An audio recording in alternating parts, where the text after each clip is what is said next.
Hello, Internet. You're welcome back here with us. I'm quite excited today, even though I might not look it. This is my excited face. My wife says I only have two faces. I have a smile and then I look really strange. Well, I look like this and when I'm actually quite friendly.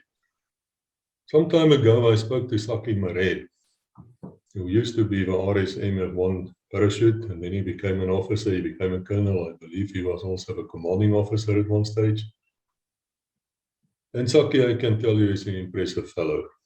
But I asked him about Kasinga, the 1978 drop on Kasinga, which was one of the largest airborne parachute operations in the history of warfare since 1945, if not the largest, up to that time.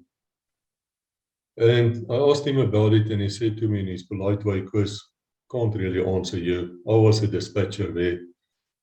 This drop was done by the citizen force people. They formed 3 or 4 battalions together, but we'll get the details because I got a man here with me who's with the name of McWilliams, and he was on that drop. And he's going to tell us about Kasinga, and then he's going to tell us about Skillie Human, who lost his life at Kasinga, and we're trying to get the body back to South Africa. Mike, very welcome here. You had to wait a couple of weeks to give this interview. I regret that, but on the other hand, that's wonderful news. It means that people are watching and we had to slip you into the spot. You are most welcome with us. Thank you for your time. We really appreciate.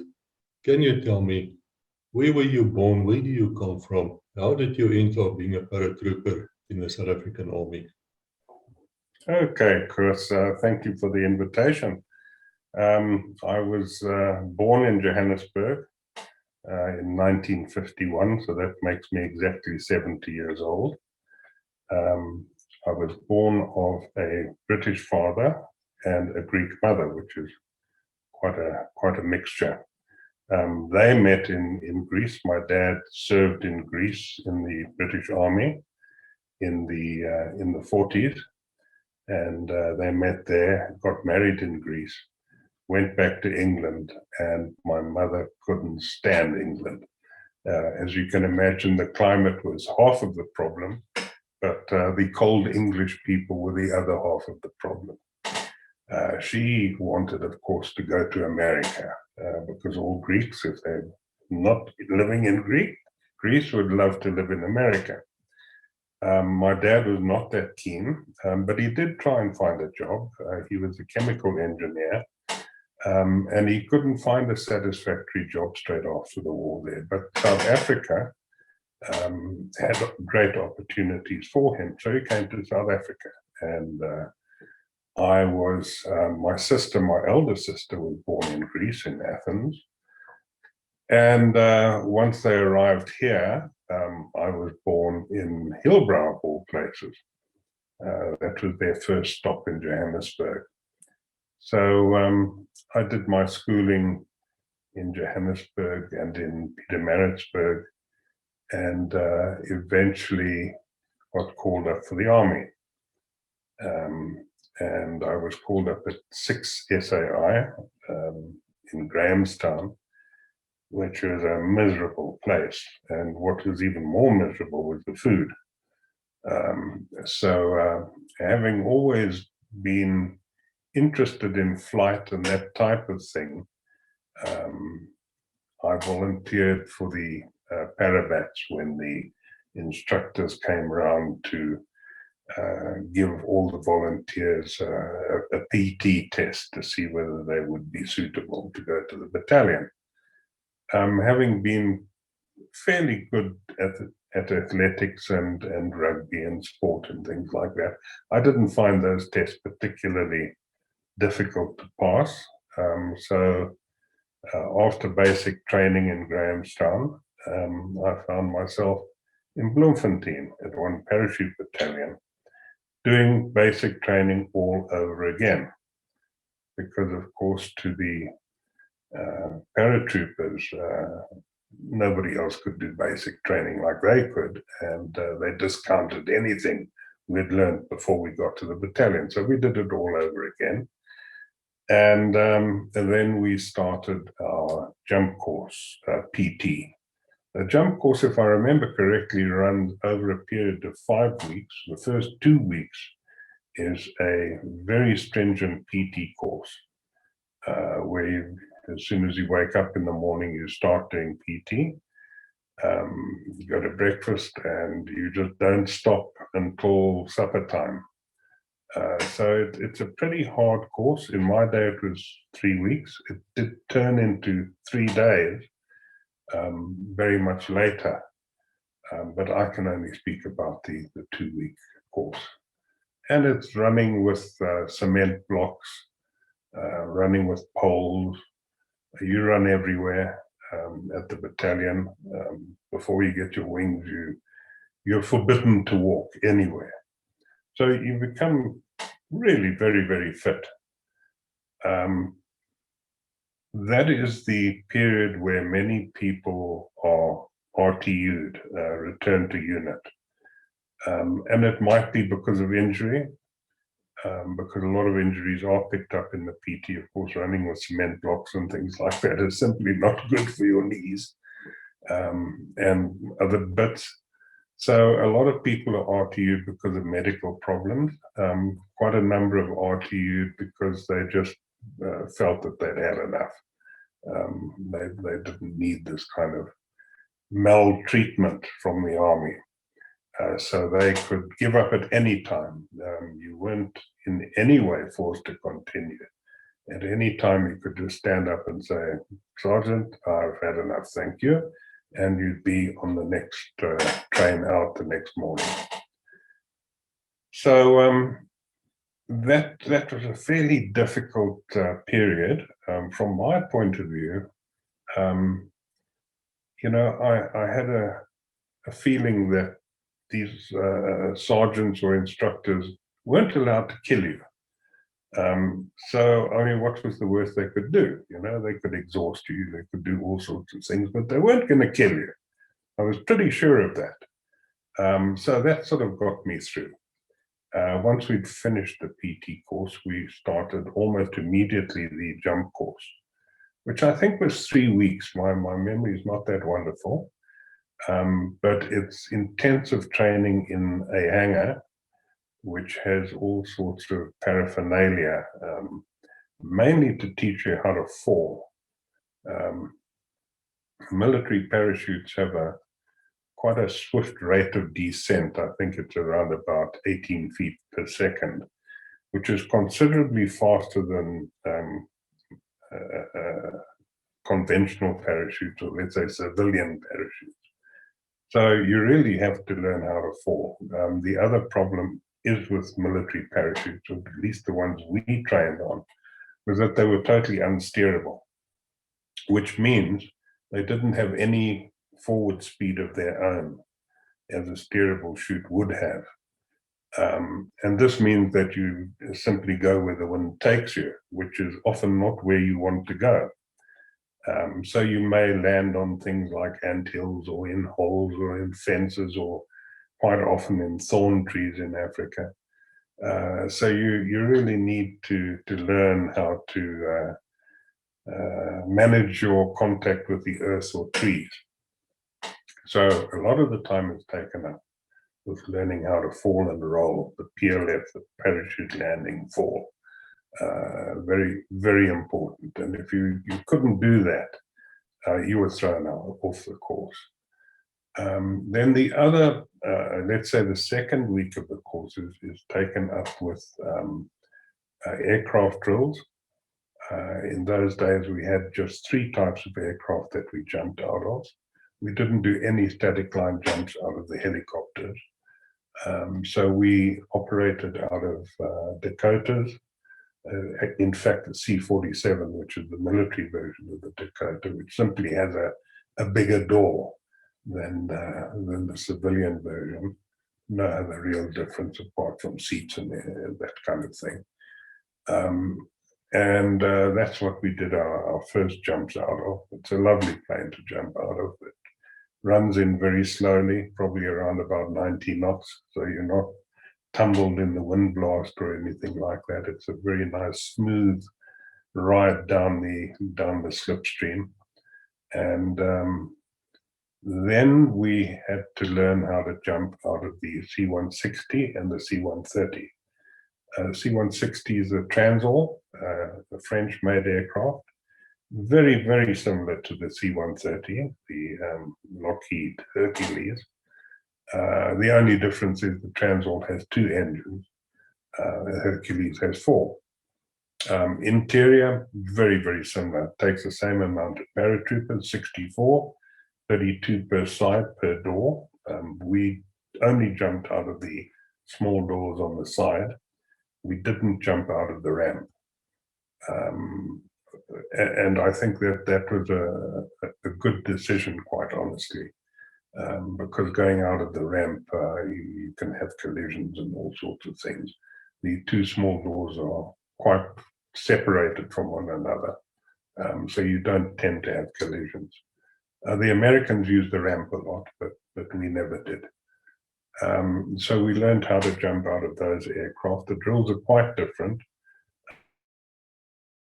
30 has overhead cables to hit your static line to, and the C-47 or the DAC has a cable running up the starboard side at seat level, which is quite a different kettle of fish, and you have to handle your static lines in different ways. So all of these drills are drilled into you until it's almost impossible to make a mistake because it's all automatic. Then in the last week, we did a series of 8 jumps. The first jump was simply, I think we went out in pairs, just 2 out of the Dakota, and then the DAC would circle, and then the next 2 would go. This would give the people on the ground, the instructors on the ground, time to evaluate your jump, because there's certain things you have to do on a jump. First of all, you go out the door, look up, check your canopy, make sure there's only 1 hole in it in the center, and then proceed from there. Look left, look right, look underneath you. The first jump didn't have any kit involved, but generally you look underneath you, then release your kit to hang below you on a rope, so you don't break your legs when you land with all the weight on you. And then prepare for landing, which comes pretty suddenly because the average height on the training jumps is about 850 feet, which is quite low. So you don't have a hell of a lot of time in the air. And then you, as I say, you prepare for landing, and then the earth comes up and smites you. And you are evaluated by the instructors all the way. They're looking through, as you leave the door, looking through something called a telemeter, which is a very powerful set of binoculars mounted on a tripod, which look directly up. So they know exactly what you're doing. You can't say, no, I definitely looked up, because they'll tell you you didn't.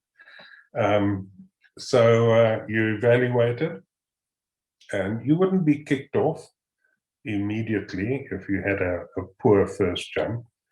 But if you repeated this on your second jump, repeated the same mistake, you could well be thrown off the course. So all the way along through all of these courses, the PT course, as well as the hanger course, as well as the jump course, we were losing people. And this is not a bad thing, because what you ended up with was a really, fine set of soldiers. You'd whinnied out all of the sick, lame, and lazy, and hopefully you ended up with some decent troops at the end. So yeah, there we go. Once you finished your jump course successfully, you're awarded your prized wings, and then go on to all sorts of other training, counterinsurgency, etc., etc. In my particular year, we had this curse of the military trials, which it's a series of tests, amongst all of the infantry battalions, and we all trekked off to Oudtshoorn to compete against one another. And why I say it is a curse, because parachute battalion has to win all of them. If not, they might very well kill you. So every morning, every single morning of our training time at Bloemfontein, we practiced this one particular event, which was the great prize. It was the most prestigious event, but also the most strenuous, and it was called Veerpoort for some reason or other. Don't ask me why. But what it entailed was you went on a long run, probably 3 or 4 kilometers, fully kitted up with ammunition, helmets, webbing, boots, the works. And you'd end up at a shooting range, and you would start shooting from, if I remember correctly, about 600 meters on man-sized targets. And you'd shoot 5 shots, and then you'd run to the next 500-meter position, shoot 5 shots, all the way down to 50 meters. And you would be, your unit would be judged on the speed in which you did the run and the amount of bullet holes in the right part of the target. So as you can imagine, it's not that easy to shoot accurately when you're exhausted and panting and dying for a sip of water and your rifle's going up and down because you can't breathe properly. So this really required a lot of training and a lot of practice. So we did that every single morning for almost a year. It was really ridiculous. Anyway, we then went down to the infantry trials in Oudtshoorn, and I never got further than rifleman rank in my illustrious career. So I was in fact rifleman number 1, section number 1, platoon number 1, A company, 1 parachute battalion. And I never went further than that. But anyway, be that as it may, we won everything, every single event that year. We even tried the Vickers. Now, the Vickers was not one of our weapons, but our guys had a look at the other guys practicing with the Vickers, and they said, well, we can do that. Can we get special permission to do it? And they said, yeah, sure. You know, you're going to make fools of yourselves. But anyway, our team, I wasn't in that team, or else we wouldn't have won. But our team won. So we won everything plus 1, in fact. So when we got back to camp, we didn't all get killed by the officers, which was a relief. So that was 1970. In those days, our training was supposed to be 9 months. But if you went to the parachute battalion, this was the first year, you would then do 1 year. And they told us, because of those extra few months, we would never, ever, ever have to do camps again, which was a blatant lie. But be that as it may, we then clawed out of the army. No, sorry, we went to the border for 3 months at the end of the period, and there was no real war at that stage, and we were just there to dig stellings or trenches and bunkers and things like that, because they knew the war was coming, but there wasn't much to fight about. So as the guys came back from the border, we cleared out and off we went to civil life. I then about 2 years later, I went to Rhodesia because I was very keen on television. I'd seen television when I was a youngster. I'd gone to England and spent a few months in England when I was about 9 or 10 years old. My parents were on an extended tour of the United States, and they dropped me off with grandma in the north of England, and I'd fallen in love with television then.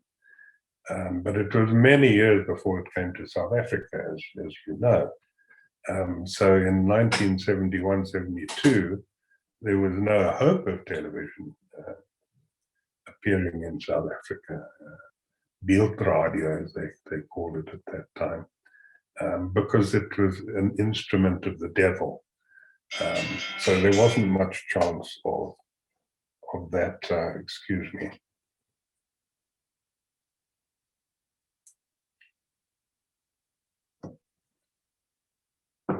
Sorry, I thought I'd switched that off.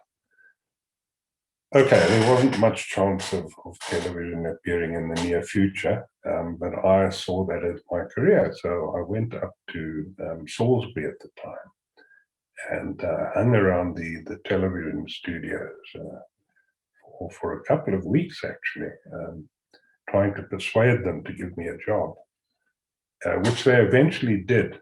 And it was the gloriously named floor manager, which actually means you pull the cables around the cameras and move the television monitor around it and hold the clock. But it was a start. I then became a television camera. You write little board exams. And then I became a lighting cameraman. Then I became a transmission controller and news director. And then I always sort of hankered to come back to South Africa. I was only in Rhodesia, although I loved the place. It was a wonderful place. But I was only there for the career, really. So while I was up there, Wits Television, Witwatersrand University, had their own television studios. Some years before SABC got their television studios. Obviously, Wits University was the home of the devil anyway, so they were pretty happy to have their own television studios. So I went to work there, and I worked there for about 6-7 years. Yeah, 7 years, I think. And it was a super place because I can't think of anybody who could have got a wider education than somebody who was writing programs at a university, because I was writing programs for the maths department, the surveyor department, the geology department, the medical people, and you get really involved in these things. So it gave me a very, very wide, although unacknowledged, education. And I really liked working at Wits. It was a super place because you got quite long holidays, of course, as well. You were supposed to work all the way through, but you didn't, so I could pop up to Rhodesia every now and again to see my mates. So it was a lovely place to work.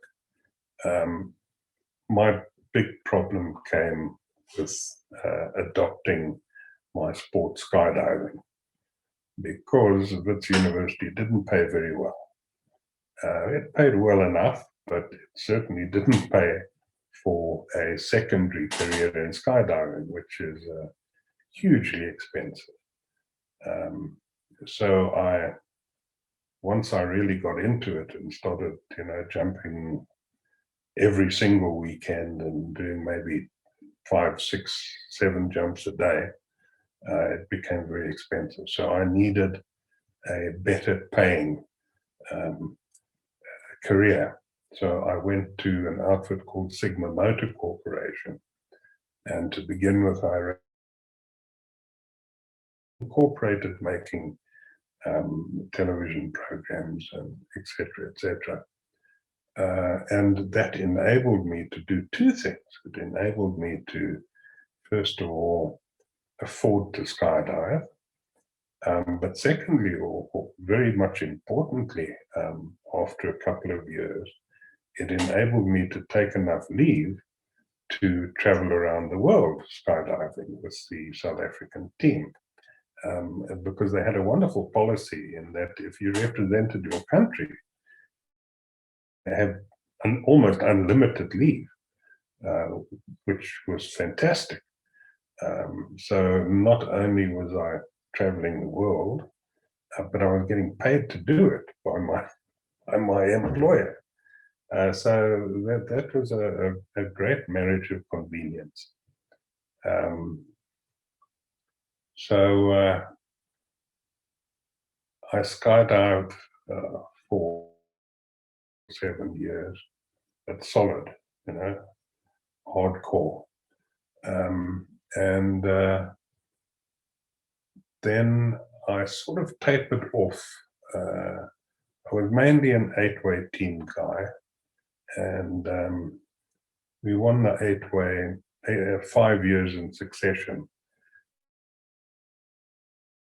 Now I was married and I had a little kid. It was maybe time to give up this rather expensive business.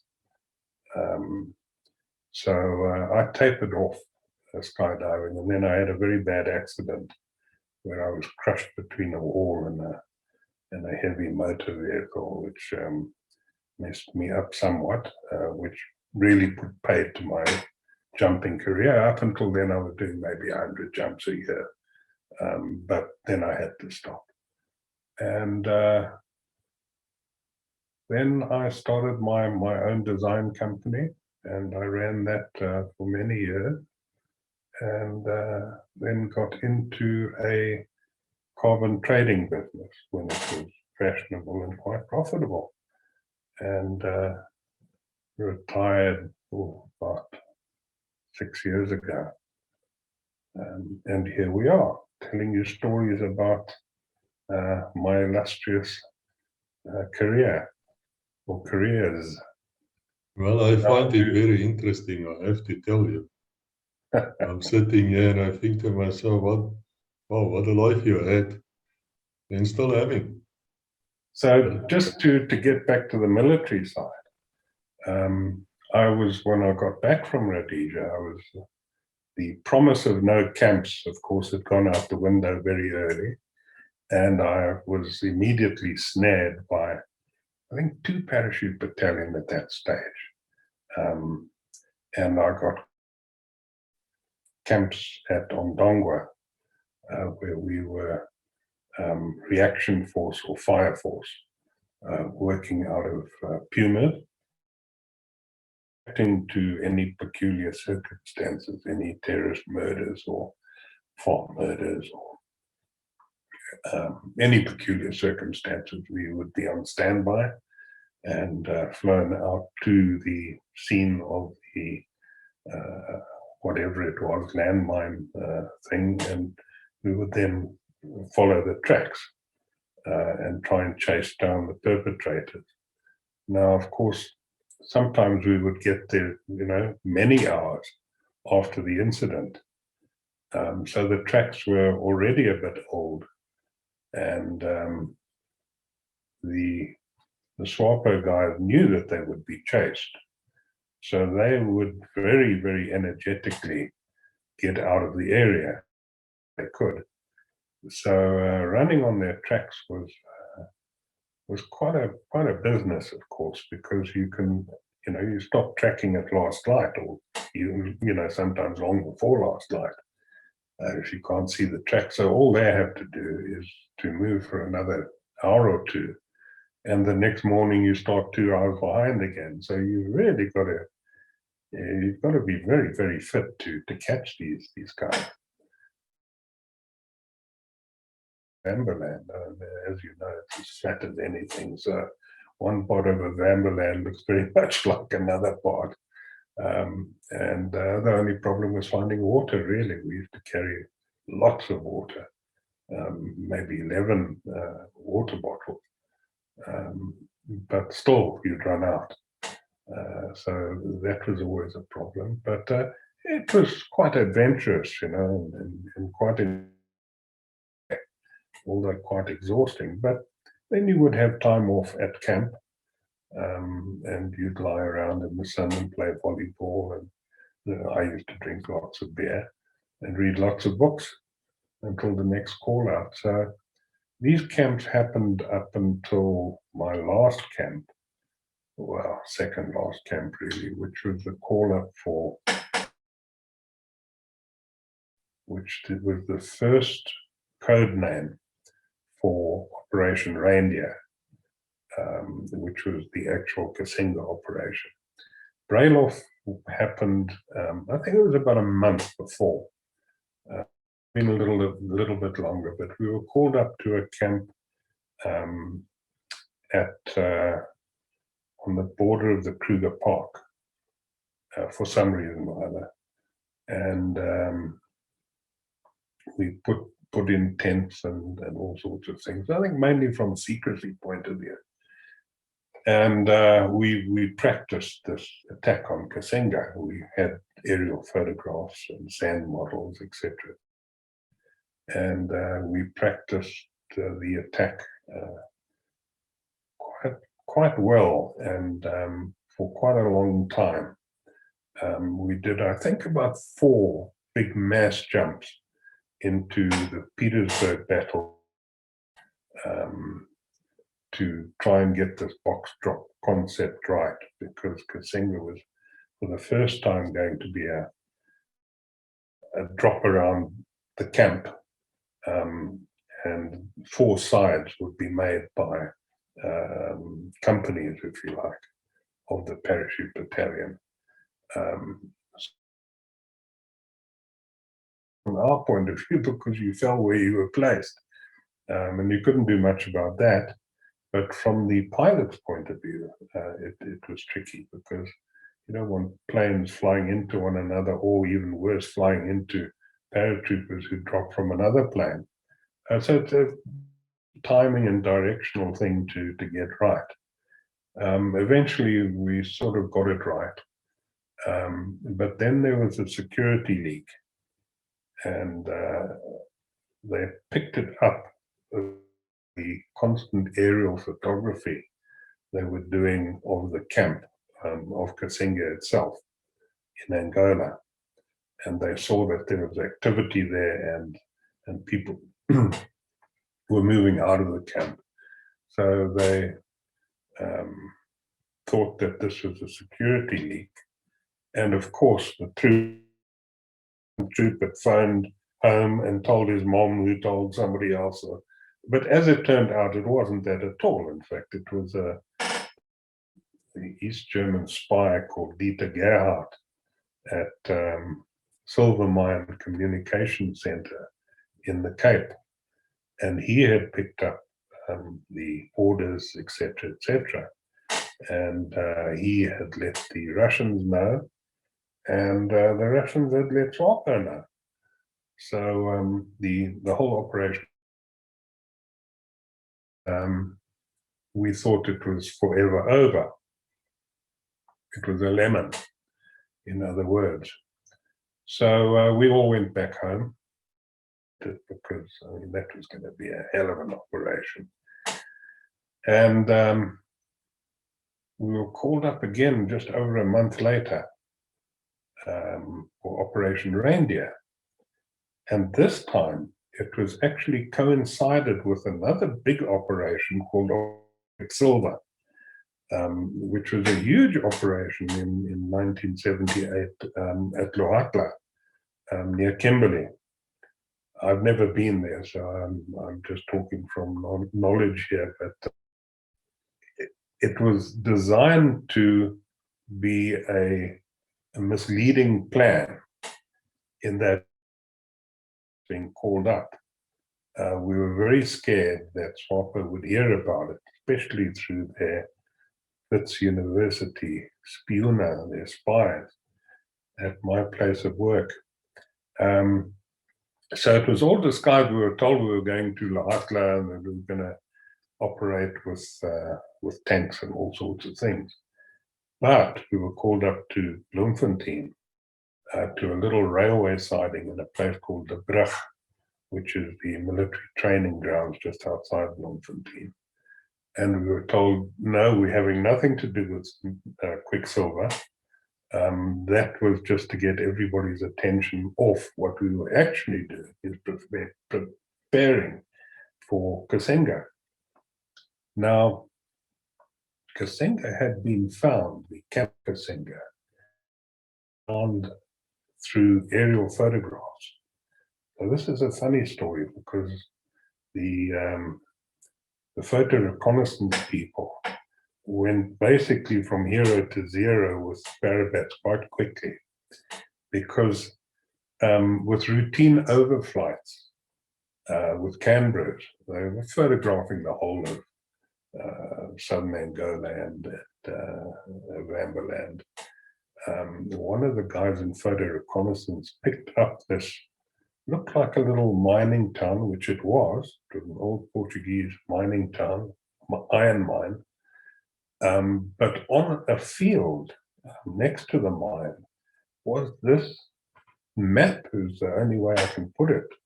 It looked like a map of Namibia, of Southwest Africa, made out of white stones. Because it's a very distinctive shape, you know, with those long straight lines, or the caprivi ear sticking out of the side. It, you know, the moment you see it, you say, well, what on earth is that doing there? So that concentrated their minds, and they thought, you know, Namibians up in this place. So they sent in many more overflights and picked up that, in fact, it was the major transit camp for SWAPO in southern Angola. They knew that there was one, but they didn't know where it was. Now they'd pinpointed it. They'd found out where it was. So the continued very high altitude overflights really concentrated on that and started counting people and looking. You could see the trenches and the bunkers. Once you knew what it was, you could see very clearly that it was a military camp. So when we were at the Brug, we had very good sand models. We had a very good idea of where the engineering part of the camp was, where the vehicle park was, where the communication center was, where the hospital was, where the ammo dumps were. We really knew a lot about that camp from the aerial photographs. However, and this is where the photo reconnaissance guys went to zero, was they miscalculated for some reason or other the scale. So what they told us was the size of the camp was in fact double the size it actually was. So they got their scaling completely wrong. And it's difficult to see how they did, because I've seen those aerial photographs, and it actually gives you the altitude that the photographs were shot from. So I don't know how they got it wrong, but they got it wrong. So where this came into play was a little bit later, when we actually jumped in, that the camp was surrounded by trenches and bunkers.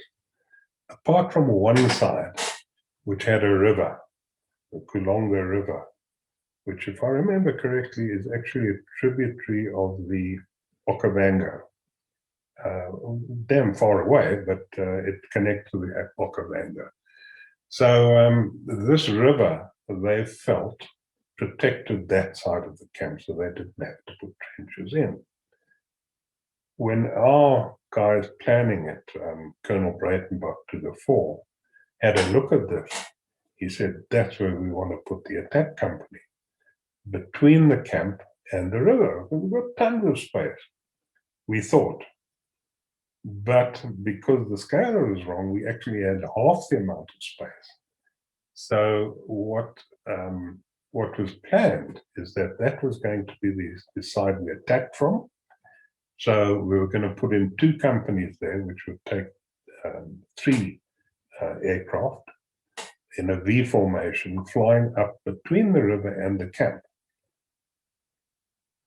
So what happened during the drop was, first of all, the pilots found that their initiation point, where they pull up from tree level to jump altitude, 100 feet to 500 feet, came up terribly quickly because the scale was wrong.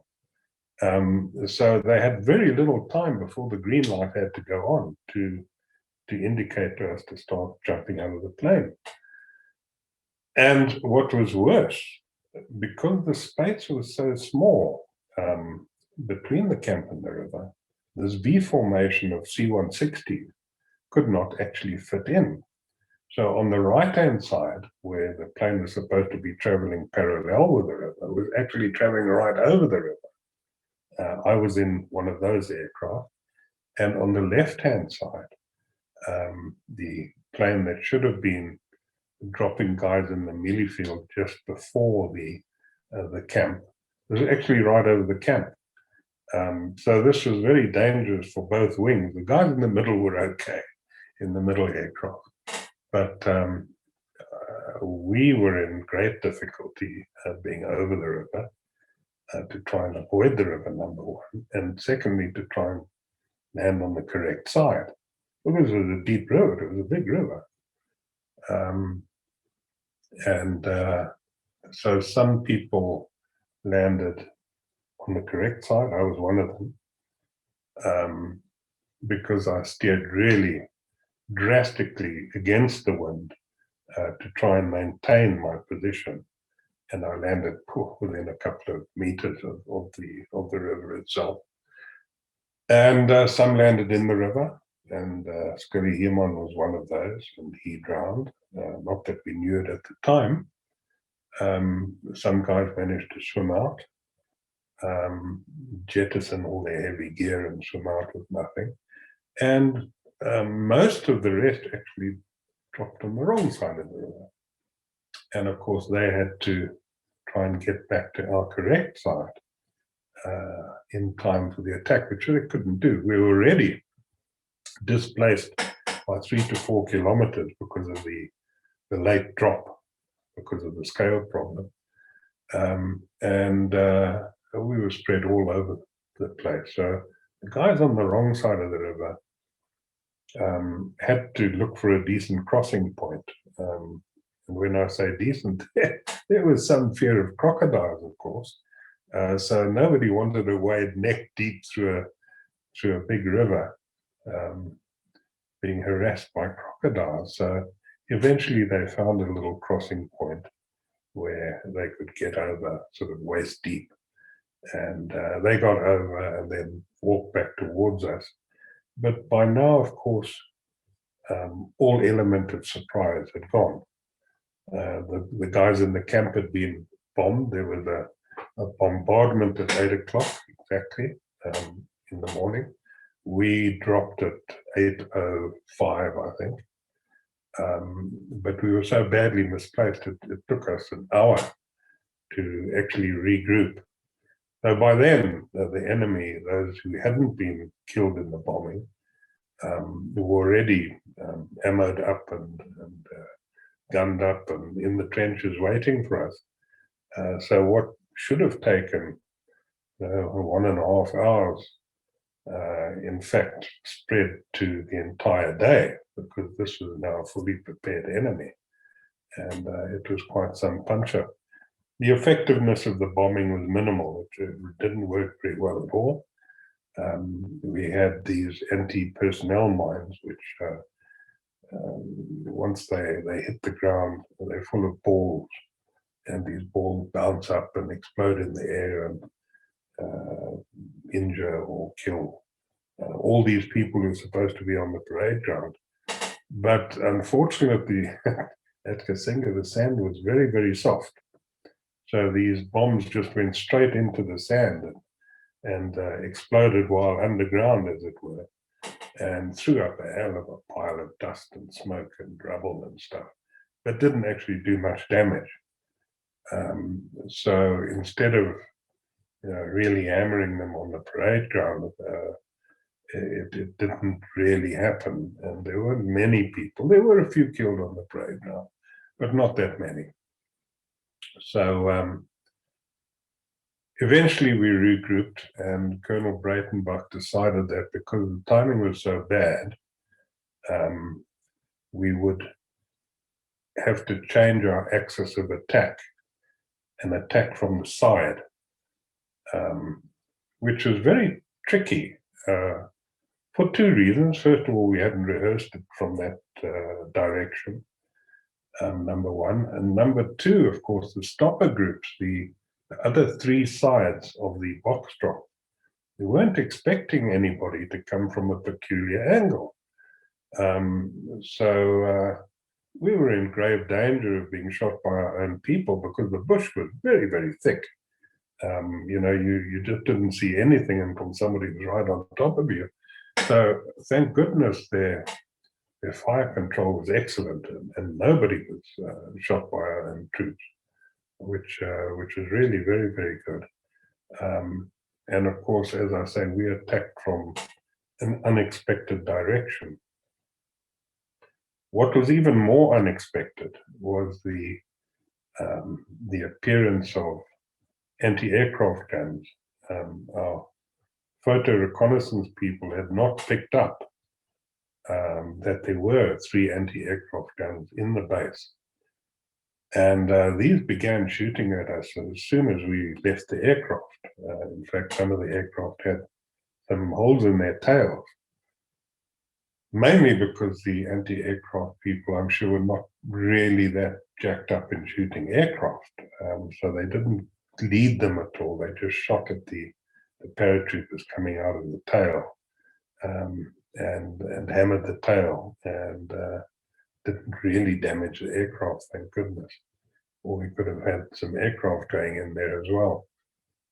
But this was a big surprise, as you can imagine, because there, you know, you now find yourself over a river, which is not the right place to be, and you hear this terrible sound, this sort of a cyclic offbeat sound of this 14.5 anti-aircraft gun shooting at you, and tracer going through your parachute, and yeah, it was fairly unnerving. But luckily enough, the pilots had not had time to pull up to a decent jump altitude, so we jumped out very low. So you actually weren't in the air for very long at all. So I don't think nobody was shot in the air. There was a suspicion that Skillie had been shot in the air, but many years later we found that he hadn't been shot. When the body was found, there were no bullet holes in it, and he had drowned in the river. So these anti-aircraft guns were a hell of a nuisance, because when we hit the ground, they lowered them to their lowest setting and used them in a ground roll. So as you can imagine, a 14.5 will go through anything. You know, we didn't have any armor or anything. It would have gone through our helmets like a hot knife through butter.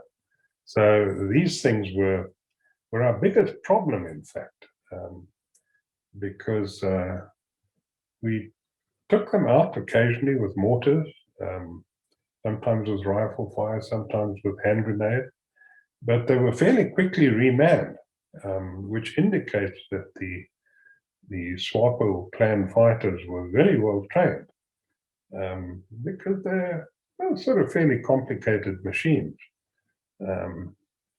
And they were being remanned and you know, firing again within just 10 minutes or 15 minutes after being taken out. So they were a real thorn in our sides. And eventually we really got right on top of the trenches, although you didn't know where they were because of the very, very thick bush. So only when you were very much on top of those trenches did you know that they were there right in front of you. At this stage, of course, you're crawling because there's a hailstorm of lead coming your way all this time from the guys in the trenches, never mind the anti-aircraft guns. So the trench fighting was, it was almost hand to hand, it was so close, you know. But again, the SWAPO guys had made a bit of a mistake in that when digging the trenches, they'd thrown the sand out on either side of the trench.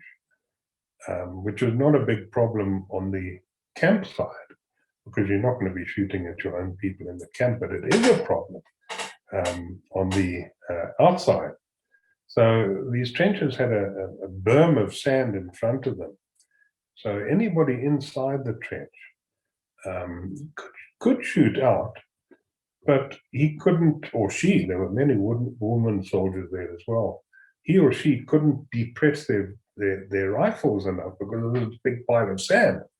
So, I mean, we didn't know this at the time, but we were saying to one another, these guys can't shoot, you know, they're all shooting high, which was great for us because, you know, you crawl in there and they couldn't hit you. I mean, the stuff was going just a few inches above your head, but better above than into it. And only later, when we inspected the trenches, did we realize what their problem was. And it was a deadly problem to them. So we could throw in hand grenades into the trenches where we saw the bullets coming out of. We could run over them, jump over them, and shoot from the backside. It was a hell of a punch-up, but it could be done. And eventually, once the anti-aircraft guns were silenced, the SWAPO soldiers started putting their hands up and climbing out of the trenches to surrender. So that was more or less the end of the first Battle of Cassinga, because we got somewhat of a surprise a little later. So our demolition guys went in and blew up what wasn't already blown up. The bombing run had penetrated some of the ammo dumps, so those were cooking off all day. There were landmines in them, and you really couldn't go close to them because they were exploding all the time. And there was a ton of small arms ammunition that was cooking off as well. So it sounded like not a mini battle, it sounded like a major battle the whole day, but much of it was coming from the ammo dumps. So our demolition guys blew up what was left there, blew up the anti-aircraft guns, etc. And General Constant Viljoen flew in with the first wave of helicopters. Of course, we didn't have enough helicopters to get all of us out in one swoop. So we needed the helicopters to do 2 lifts to pull us out. He came in to inspect the field of battle, a victorious general, and he landed and he walked around the place having a look at the battlefield, and his wave of helicopters then picked up half of us and took them back to Namibia. As they were flying out, we got a message from one of our aircraft saying there is a column of armor coming down the road towards us from a place called Techimitet, which was about 20 kilometers away. Now, we had known that there was a Cuban detachment there of about 20 armored vehicles, some of them T-55 tanks, and the rest of them were APCs, armored personnel carriers. So we thought we would have been out before they had woken up and wiped the nonsense out of their eyes. But because this battle had taken the whole day, in fact, these guys were coming. And this was a bit of a problem because we didn't really have decent anti-tank weapons. We had a few RPGs, which had been brought along from previous contacts with the enemy with some ammunition, but I mean, we certainly weren't geared to take on 20 armored vehicles. So there we were with half our force gone home, and the rest of us left to fend for ourselves against tanks and APCs. So this was a tricky business, and of course Constant Viljoen, now stuck on the ground, was under great danger of being captured himself, which would have been a terrible circumstance, the chief of the army being captured. So he actually very quickly took off all rank and stuff from his uniform and tried to pretend he was a troop. So because we'd known about the armor, Colonel Breitenbach, with typical foresight, had our small anti-tank platoon carry into Kasinga, I think it was about 6 or 8 anti-tank mines, which they had been tasked to bury at the crossroads coming in from Techemutet into Kasinga, which they'd done right at the beginning of the battle. So fortunately, the first tank actually hit one of these mines and that exploded, and that stopped the whole column. And we frantically got on the radio, and 2 Mirages came in and started firing cannons at these. And they took out a couple of them, but the Mirage's fuel range was such that they only had a few minutes on target, and then they had to go home, which happened. So they certainly delayed the tanks, but they still kept coming. And our anti-tank guys with the RPGs also did a sterling job, hitting some of them. And the Cubans who hopped out of the APCs were then quite comprehensively gunned down with our light machine guns. So we did a fairly good job there, but we didn't manage to nail all of them by any means. And one of the buccaneers who was on his way to the other half of the operation, which was an attack just over the border on the western side of Angola, heard all of this stuff on the radio saying, okay, listen, I'm going to come and help the guys at Kasinga. So he came in, a guy by the name of Dries Pereira, and he had rockets, which was fantastic, but he didn't have very many. So he rocketed the armor and very rapidly ran out of rockets, but the armor kept coming. And he very bravely decided to buzz the column. He had no ammo left, so he got right down, actually below tree level. They were in an avenue of gum trees, very high gum trees, but gum trees all the same. And he flew up this avenue beneath the tops of the trees and flew directly at these tanks.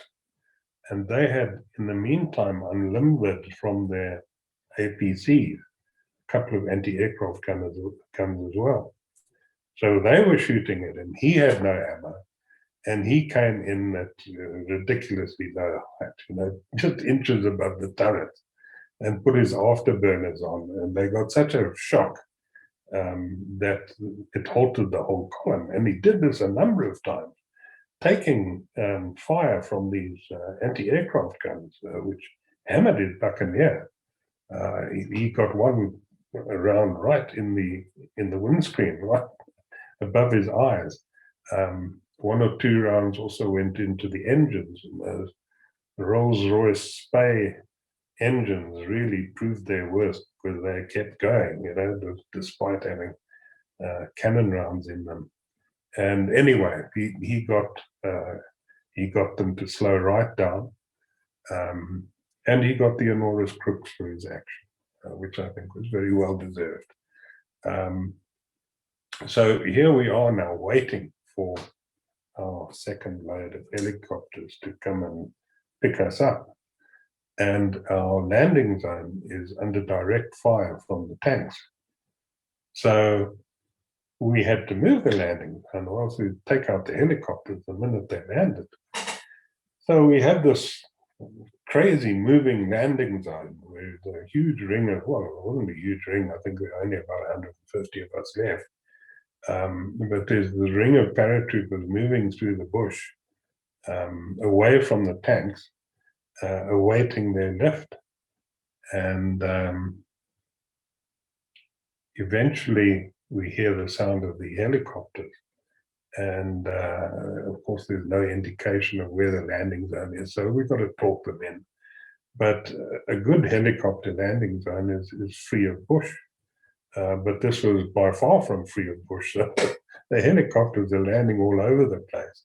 And of course, the guys couldn't see where they were landing, you know. So, of course, the guys would run to the nearest helicopter and climb on board and were sometimes physically thrown out by the flight engineer saying, "We're full, bugger off, find another helicopter."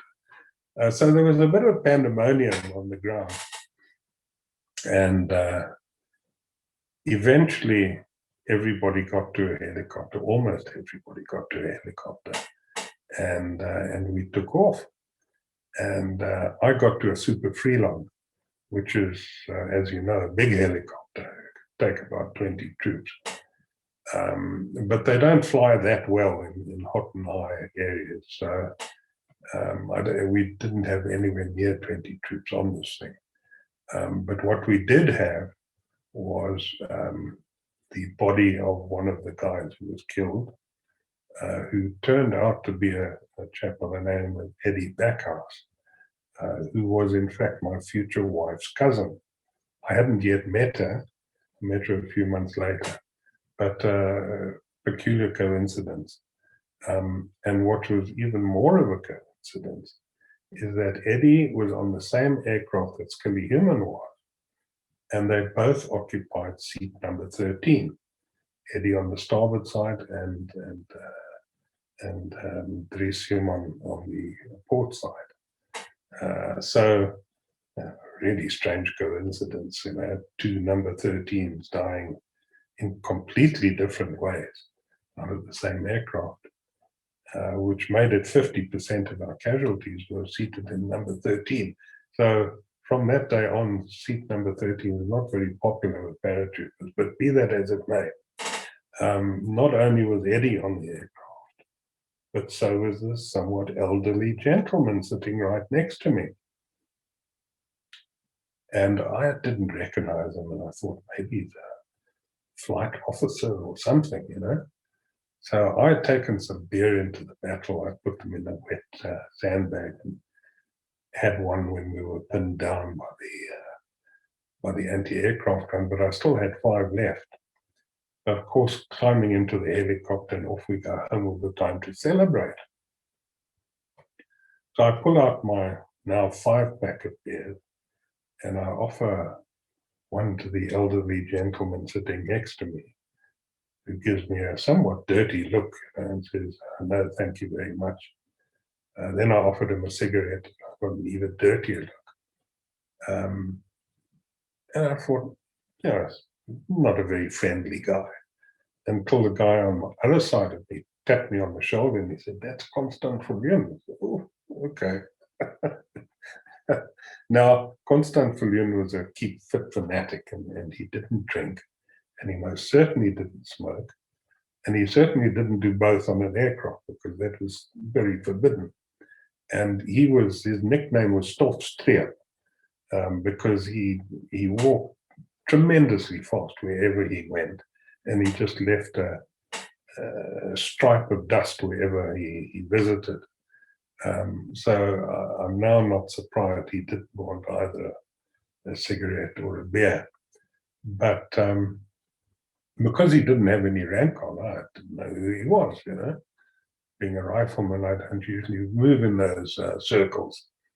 So anyway, we landed at a place called Yanana, which was just over the border. And the other half of the helicopters went to on Dongwa. And there they had a roll call.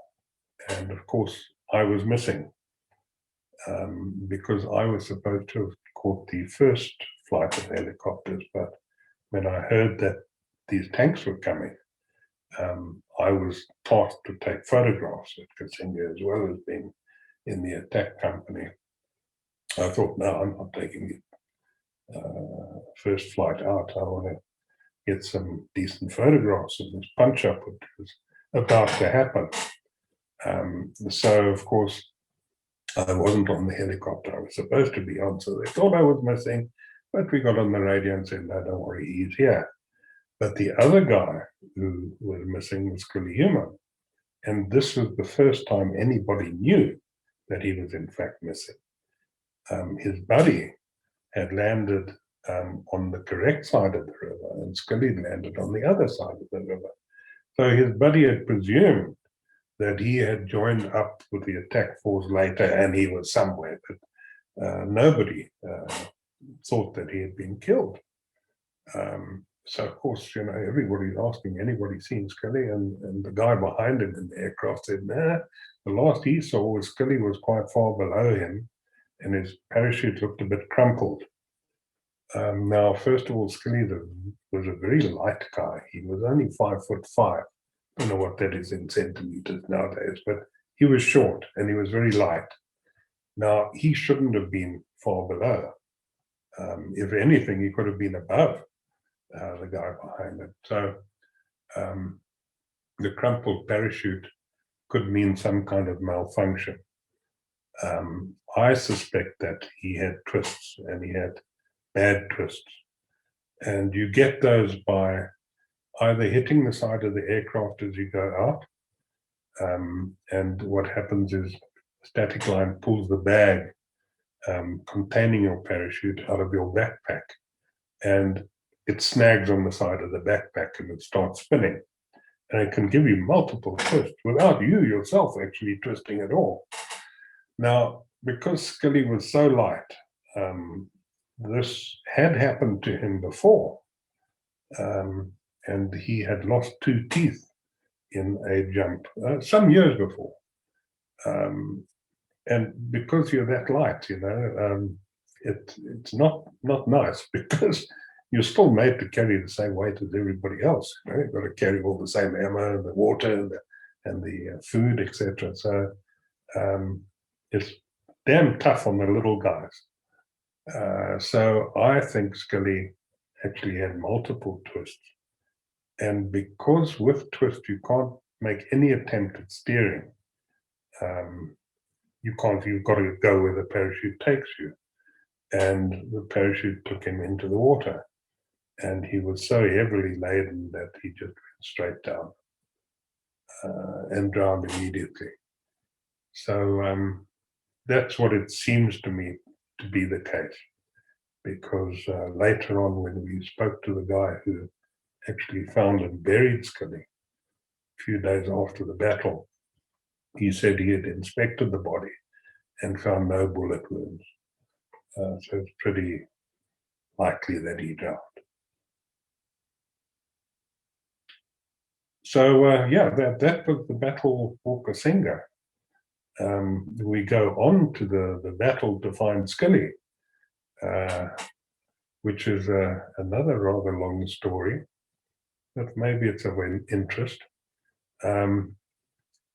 When we started the Parabat Veteran Organization, only about just over 5 years ago, I was then communications, I don't like to say officer, although that was the title. I was a communications rifleman. And I had always had this nagging feeling about not knowing where Skillie Human was. So I made a proposal to the then board. In fact, Saki Marais was our first chairman. So I made a proposal. He'd just left, but I said I would like to make it a major project of our new organization to try and find out what happened to Skillie Human. And everybody agreed. I mean, all paratroopers felt the same way about our only missing in action paratrooper. It left a bit of a sour taste in the mouth of the great story of the Battle of Cassinga, because those of us who know the truth know that it was a fine battle. And having left one of our guys behind, it just spoiled it, and it wasn't something we would ever do knowingly. But we still did it. We did it unknowingly, but it happened. And I believed, and most of us believed, that we had to make an effort to at least try and find out what happened to it. Now, I came up with a really harebrained scheme in that we could sort of compute more or less where Skillie would have landed. And I did that by speaking to the guy who was first out of the aircraft and going over a Google Earth map of Kasinga today and asking him where he thought he had landed. Because Skillie jumped number 13, he was quite a way up from number 1. And so I asked as many people as I could in that stick where they felt they had landed, so I could now plot this on a Google Earth map. I also spoke to the guy who dropped last, and he gave me a very accurate idea of where he landed, which was terrific. So we knew that there had been a bit of a delay just before the door, before Skillie jumped. Somebody had hooked his rifle in a seat or something. So it had put a bit of a delay. And so we could make a fairly accurate, I felt, a fairly accurate estimate of where he landed.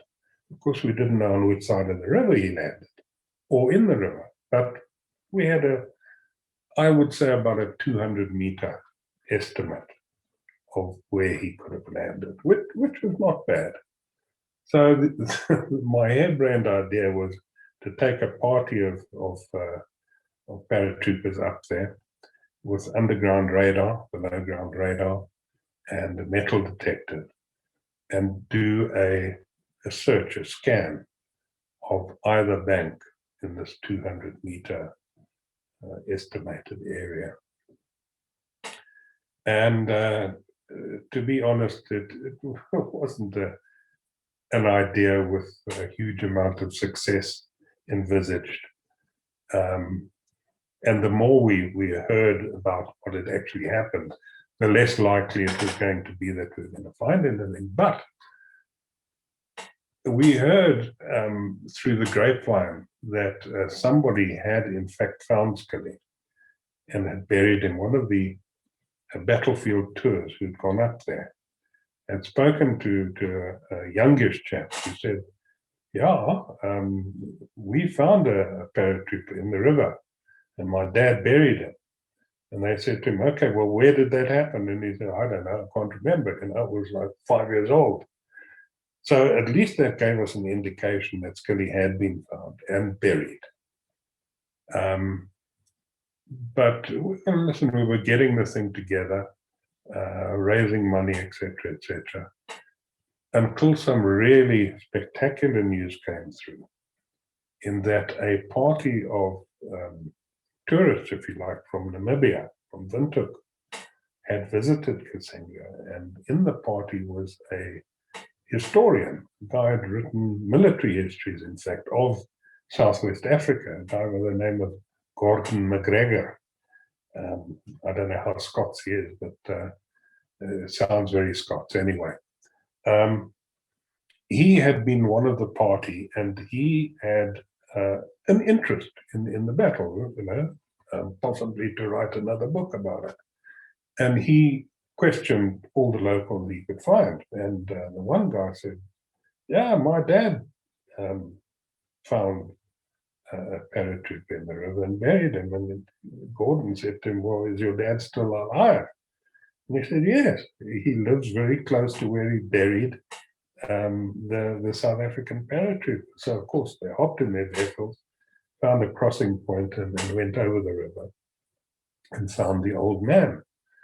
And the old man said he'd been alerted some days after the battle. I think it was up to about 5 days after the battle by some children that there was something strange floating in the river.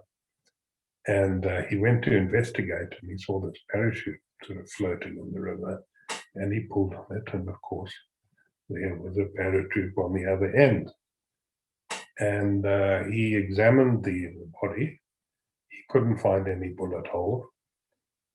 So we then presumed that he had been drowned. And he called the Swapa people who were actually mopping up at Kasinga. They were burying their dead, and they were mopping up the camp, trying to retrieve anything of value. And he called them over and said, listen, he's found this body. So they took everything. They took his rifle, they took his webbing, his helmet. I think they probably took his clothes as well. And just said to the old man, just bury him here. And so the old man buried him. He said he buried him waist deep, and didn't mark the grave or anything, but he knew exactly where it was. It was just a few hundred meters from where he lived.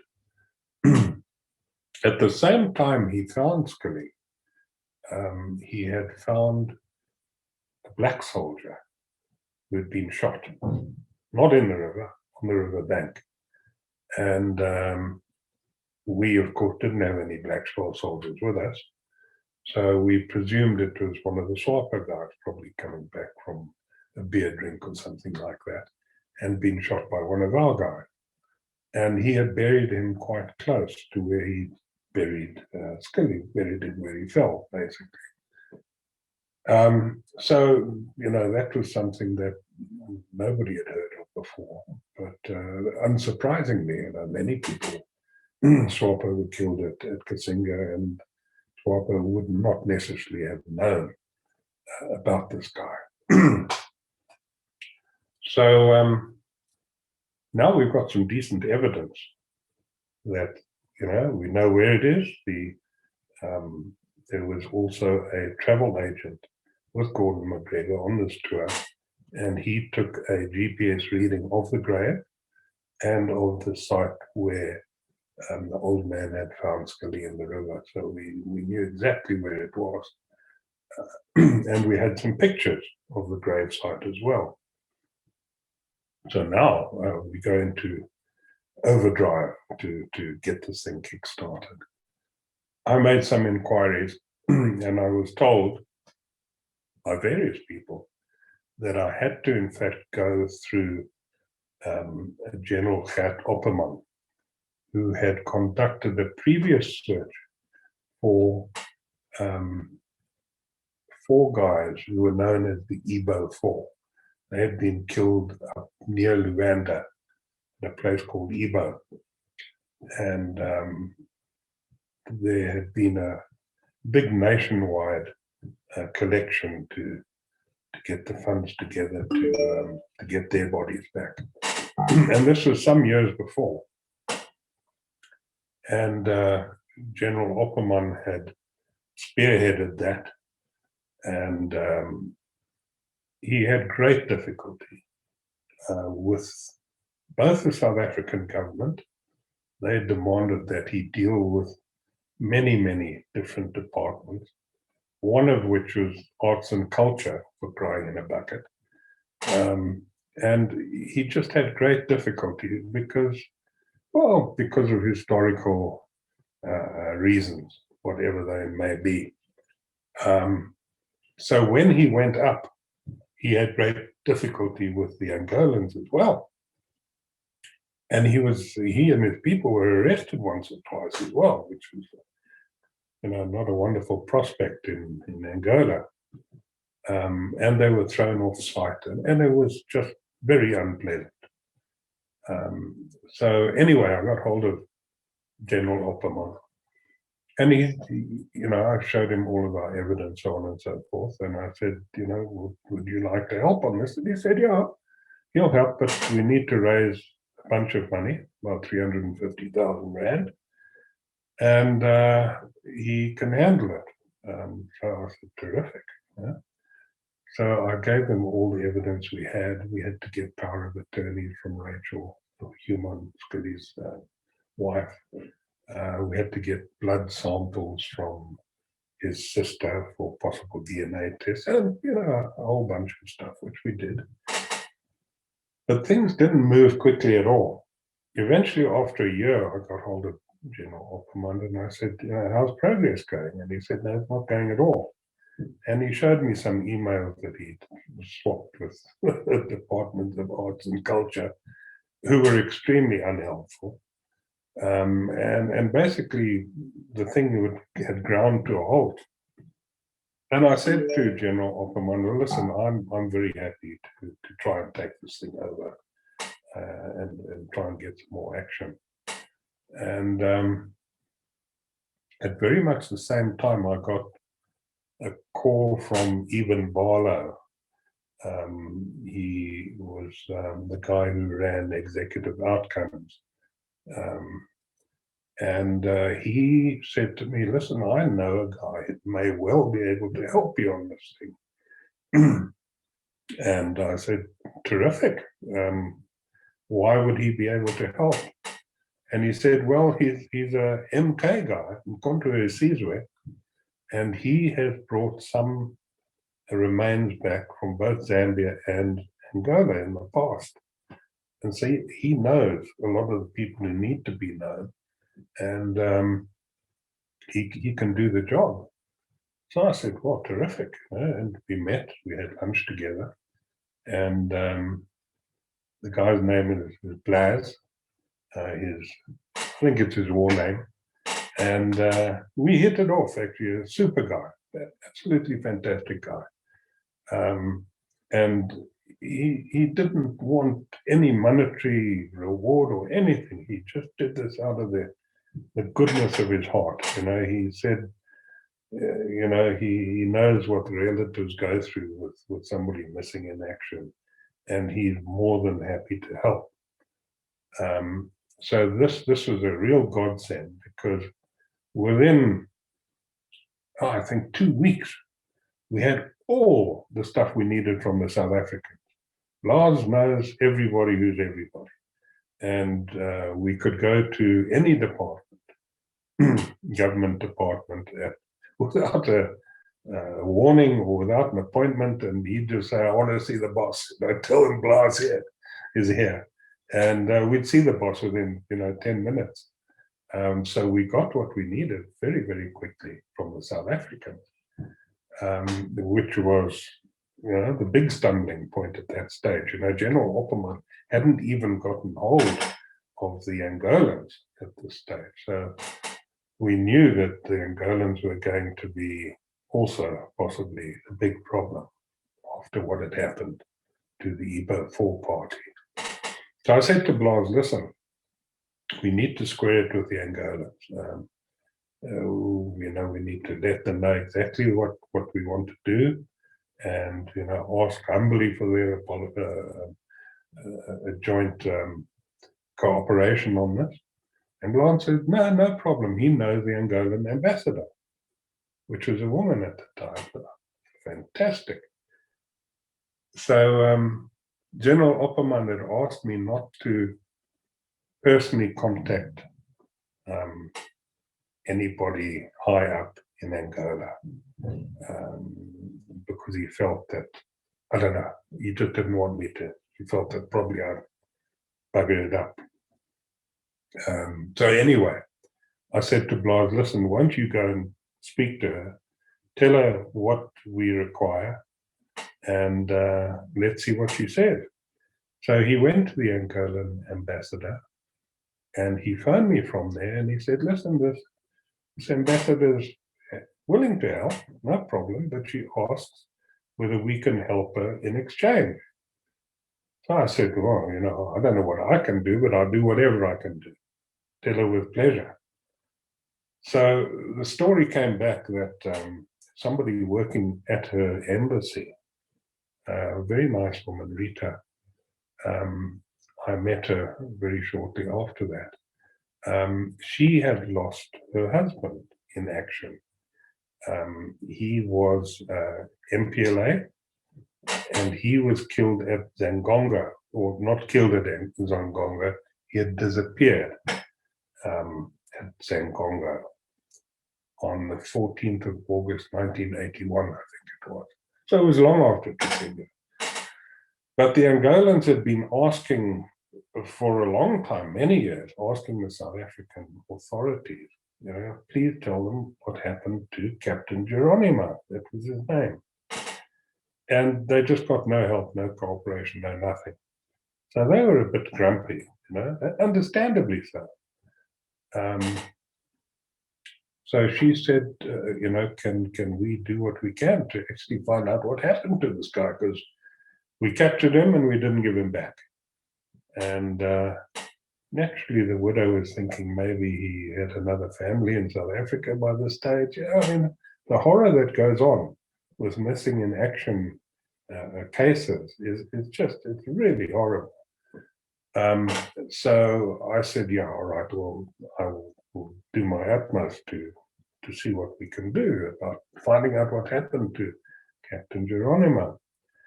So my first thought is that he had probably been turned by the South Africans, because he was quite a high value guy, a tank commander, a captain. He'd probably be quite a good prize. So I got hold of all sorts of people in the spy community, in the Recce's, and 32 Battalion, and nobody had heard of this guy. I had a photograph of him as well, and I'd done all sorts of searches.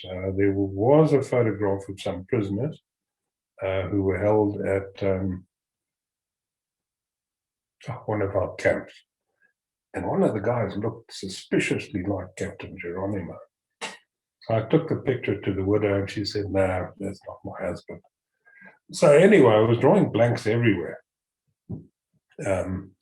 And I met with the widow and their military attaché for lunch. And I said, is there anything more you can tell me about this guy? Because I'm not having much joy. And the military attaché said, yeah, well, I can tell you that he died on this particular day, or he was captured on this particular day. Because it was the day that the South African army attacked Zangonga, the first day.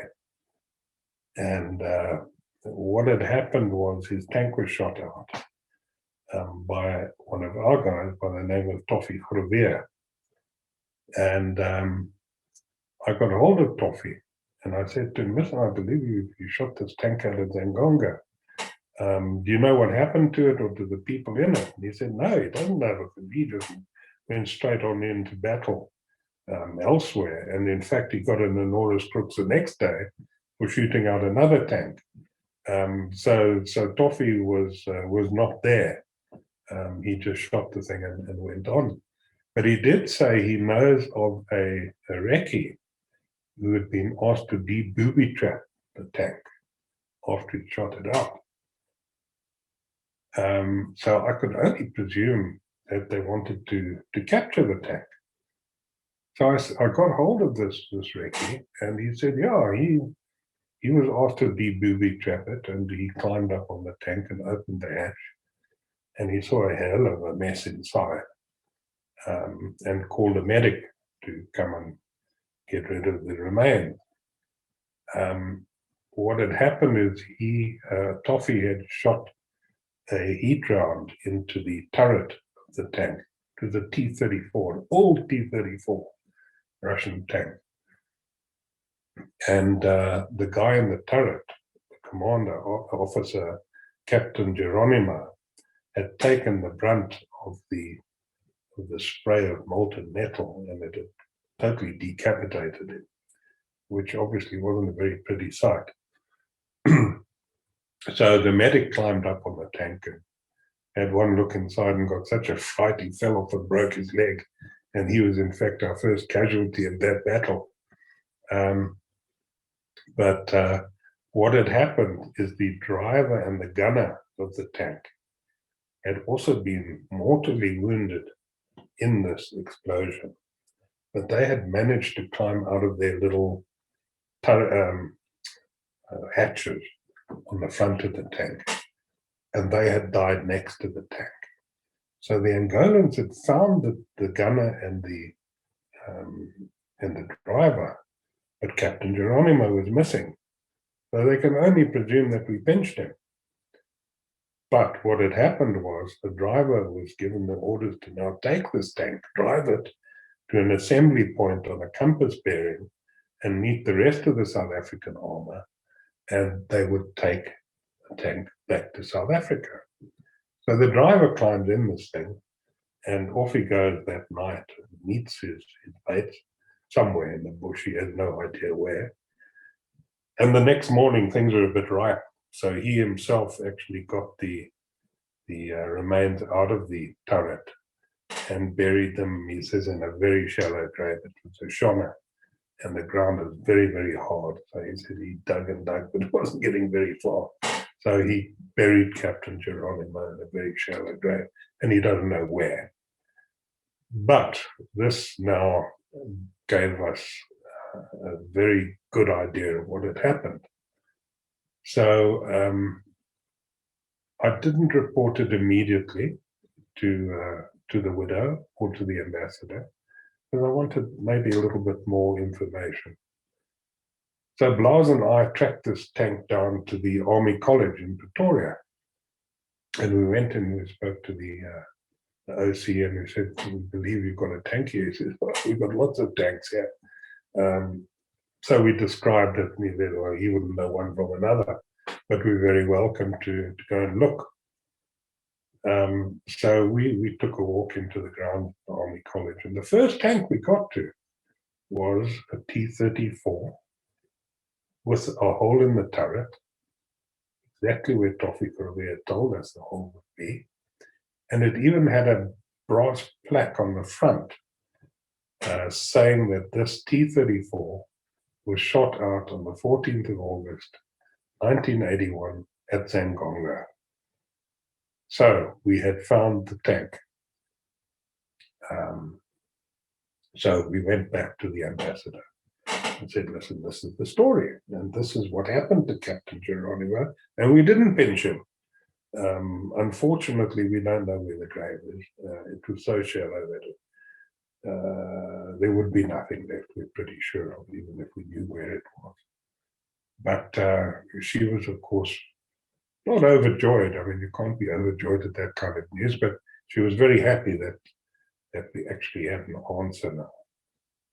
So we let the widow know, and I said to the widow, "Does Captain Geronimo have any relatives? Because I'm very happy to do at our expense a DNA test, because I'm pretty sure we can find some DNA in that turret. Although it might be, there's probably quite a bit of it." And she said, no, they're going to send the information we gave them up to Luanda. And Luanda came back and they said, no, that was definitely his tank. It had a serial number and all sorts of things. So they're, more than happy to accept our story. So that put us, I believe, on a very good footing with the Angolans. Unfortunately, very shortly afterwards, the ambassador was recalled to Luanda and made an MP.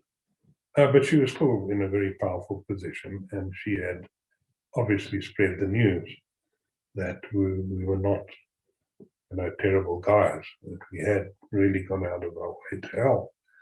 So we found that contacting the Angolans was very much easier now. We weren't coming into a lot of flack. Okay, we came into quite a lot of inaction, but that's sort of fairly typical of Africa. We didn't find anybody really standing in our way at all.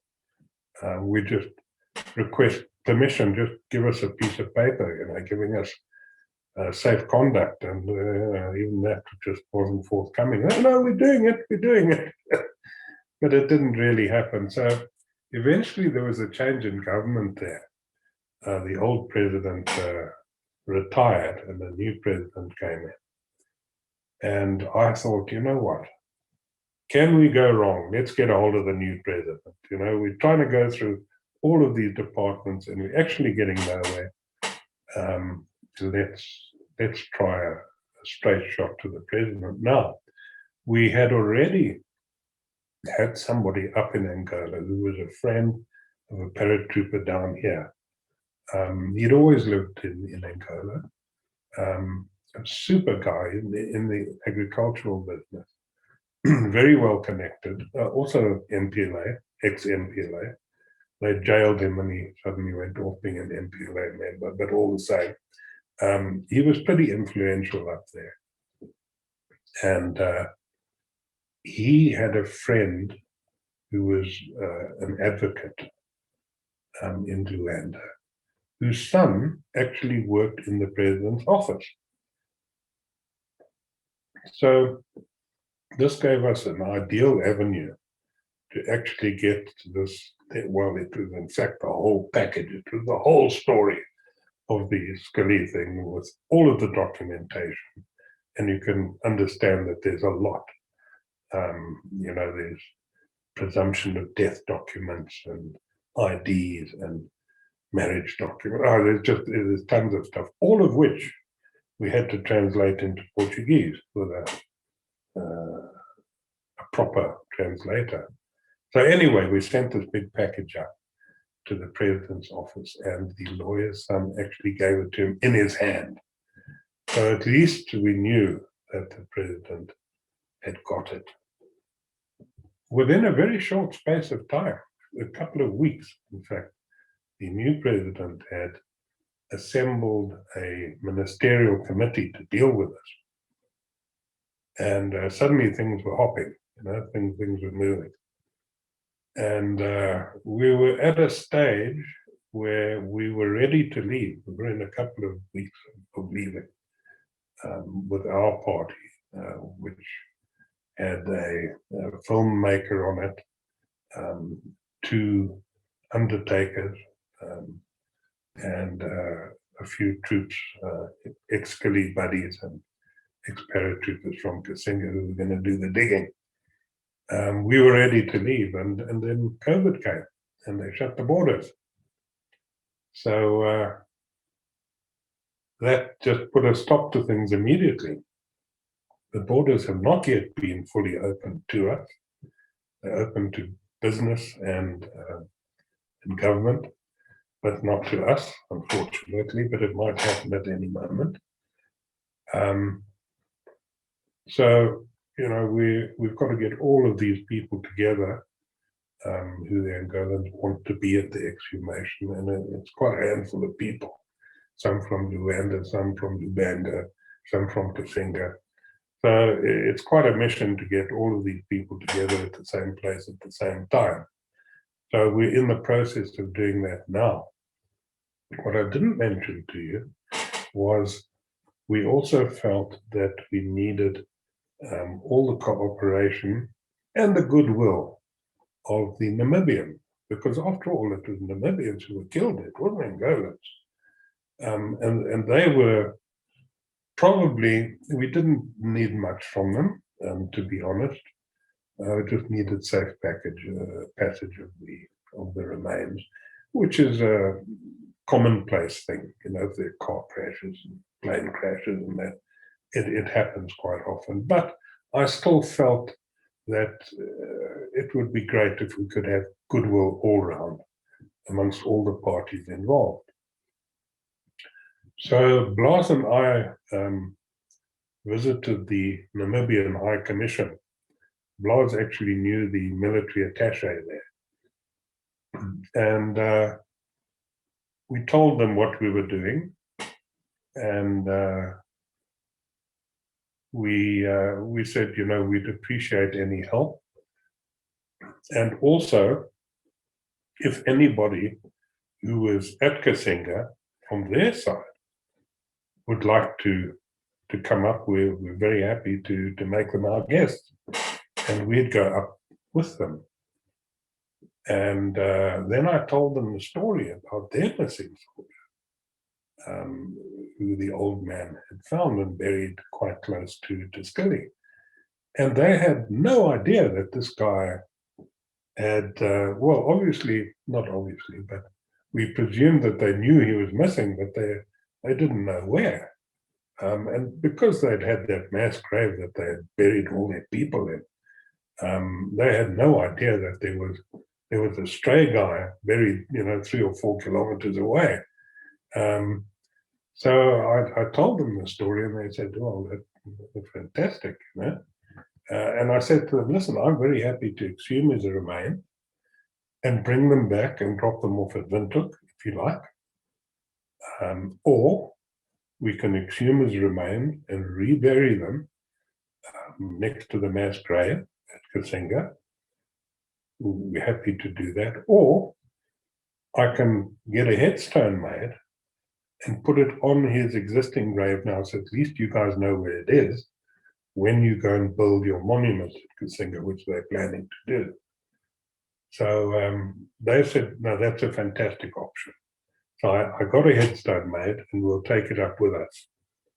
They also introduced me to a guy who was at the High Commission, who was one of the guys who'd cleaned up after the Battle of Cassinga. So we could have a long talk about what happened and so on and so forth. And he said, "Yeah, the camp was totally wrecked, and he had to sleep in a parachute to keep himself warm. Of course, it was winter." And I told him, "That's my parachute. I want it back." I didn't get it, but all the same, we made friends. And he suggested that perhaps we would like to get hold of a guy who was still alive, who was second in command at the camp at Kasinga, who was living just outside Windhoek, and take him up on our trip.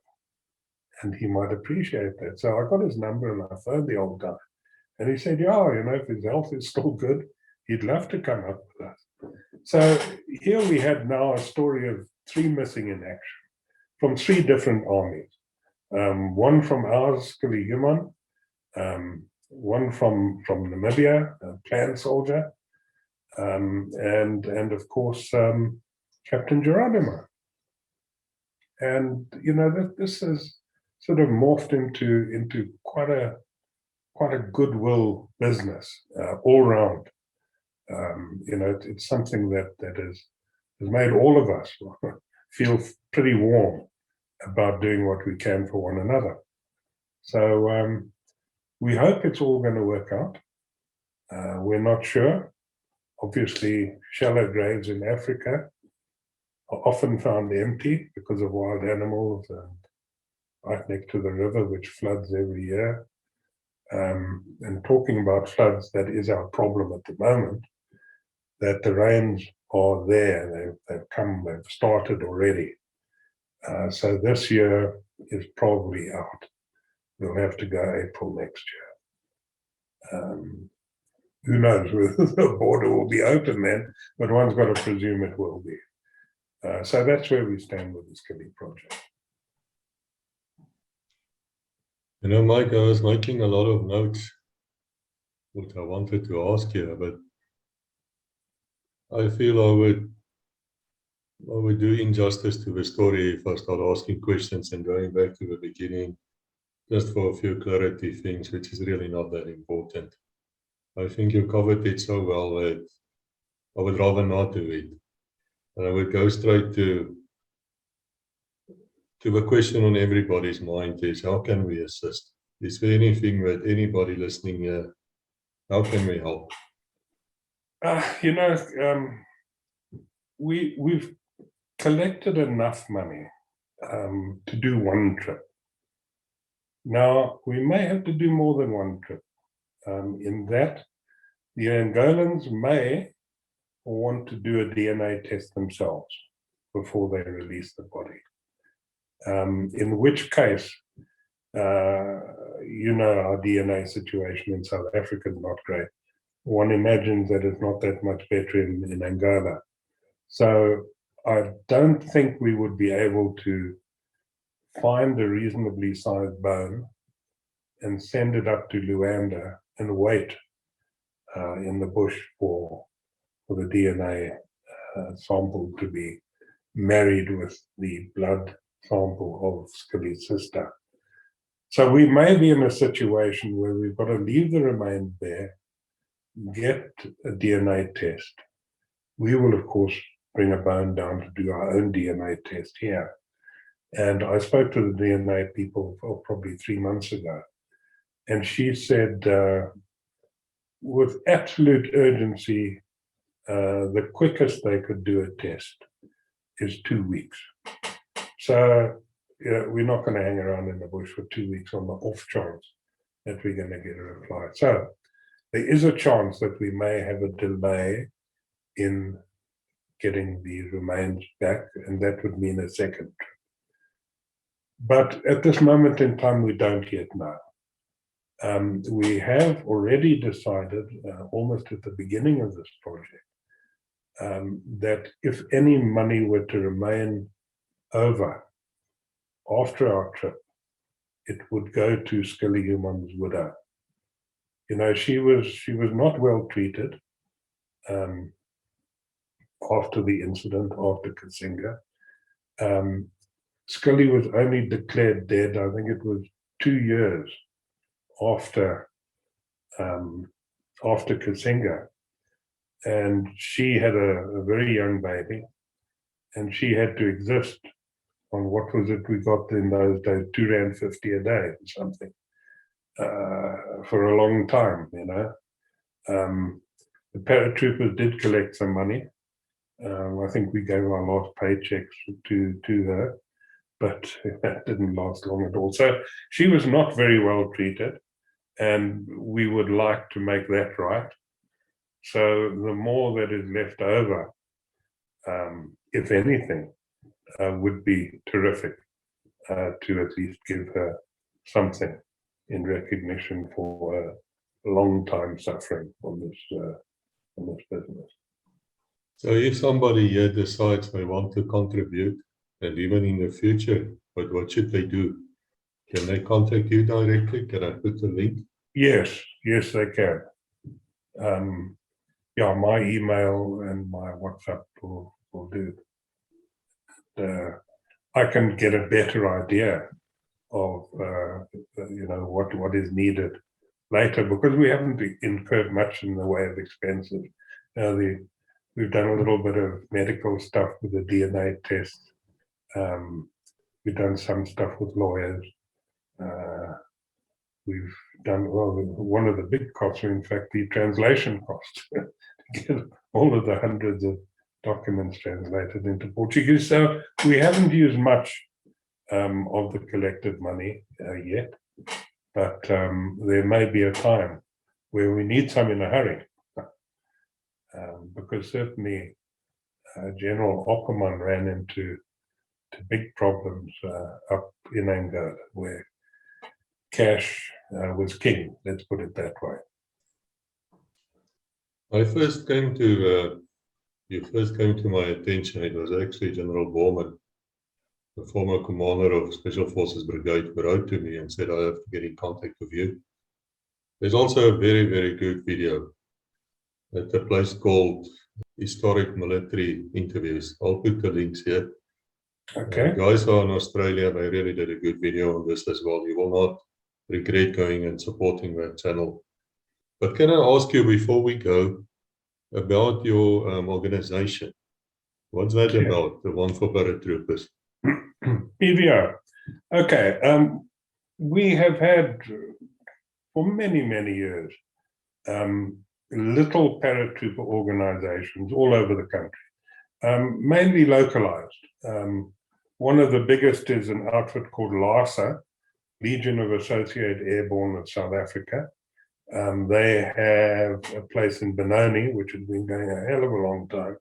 They've just opened a new canopy in Johannesburg, but they're very local. There was a Cape canopy in Cape Town, but there was not a single overall outfit that looked after everybody. And that we felt was needed for a number of reasons, in that there wasn't anybody recognized by the Military Veterans Association who could do all sorts of things for veterans, get them registered at the Department of Military Veterans, get them medical aid, so on and so forth.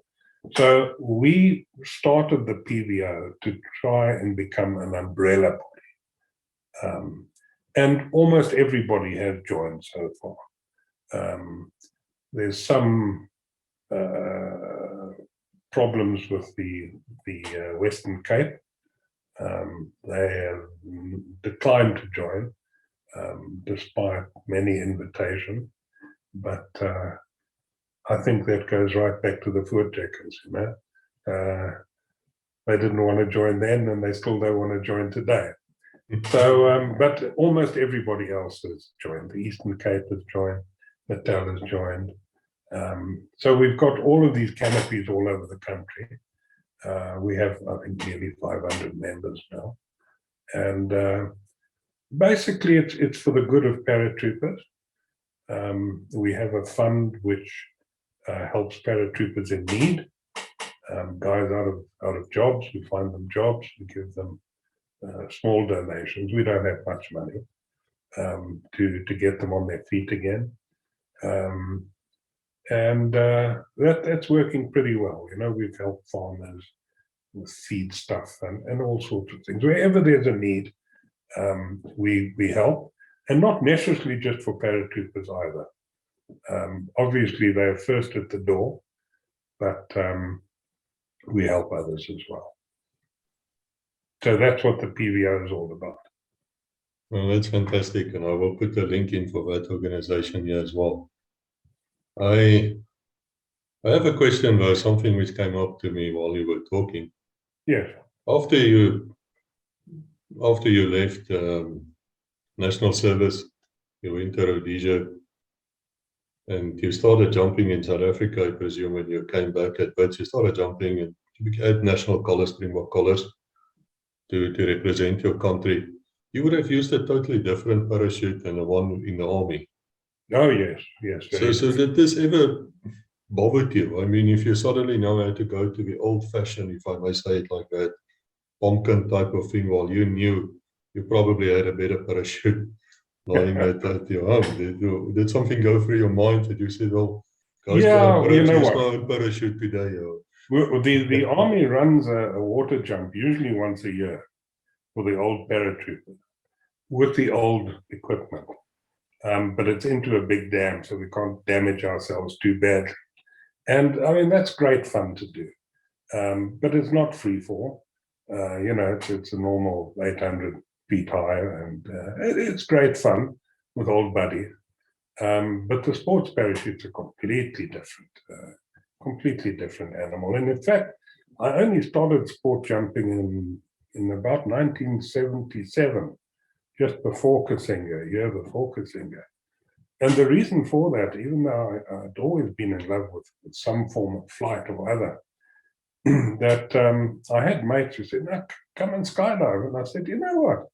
The army makes parachuting so bloody uncomfortable. You know, you heavy gear, and you're sweating in the aircraft, and you know, you're in the air for a few seconds, and then you have a hell of a landing. It's not my idea of fun.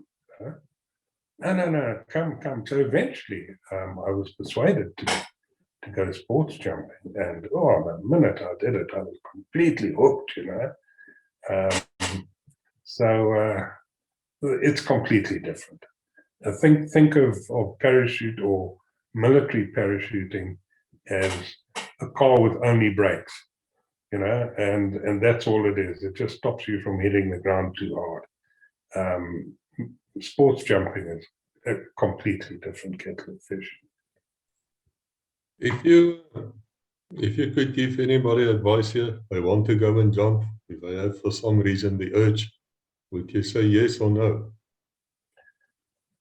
You know, that's a good question, and I don't think I have an answer for that, to be honest. I've got 3 boys, ranging from 38 to 22. Only the one has done a few jumps, but as tandem jumps. I've never encouraged him, but I've never tried to put him off either. It's something, it's like a motorbike, you know. Is it a good idea to encourage your son to ride a motorbike? I've come off too many times to say it's a good idea. So I would not suggest it unless you really want to do it.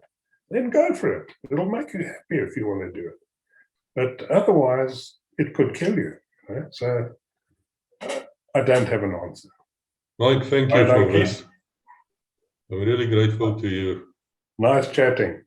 Yeah, I think if people don't support this cause, there's something wrong with it. So, Okay. Thank you. Okay, Cheers. see you.